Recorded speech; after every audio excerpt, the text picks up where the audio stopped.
The super eruption ejected a staggering 1,000 cubic kilometers of material, with ash spreading across North America and traveling as far as the Gulf of Mexico, about 2,400 kilometers from the epicenter. Thankfully, the eruption predates modern humans, so there were no direct casualties. Imagine the sheer devastation if such an event were to occur today. We'd be facing millions of deaths and total chaos around the world.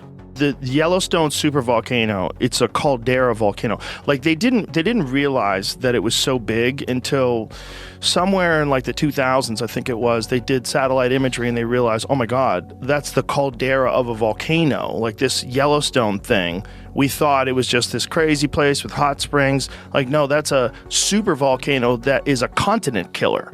And it blows every 600,000 to 800,000 years and everyone dies.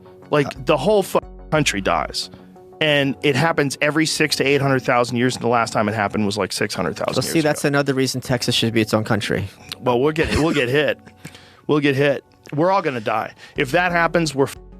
Joe points out that this phenomenon occurs roughly every 600,000 to 800,000 years, and when you do the math, the theory becomes frighteningly accurate. Yellowstone has erupted 3 times in recorded history, and each one was a massive event. First, the Huckleberry Ridge eruption, a monstrous event which occurred 2.1 million years ago. Next came the Mesa Falls eruption, 1.3 million years ago. And finally, the Lava Creek eruption hit 640,000 years ago. Each one reshaped the planet. The Mesa Falls eruption occurred 800,000 years after the first eruption, Huckleberry Ridge. Then, Lava Creek erupted 660,000 years after. Now it's been 640,000 years since the last eruption, putting us dangerously close to the pattern's next predicted time frame. Joe fears we could be on the brink of another catastrophic eruption.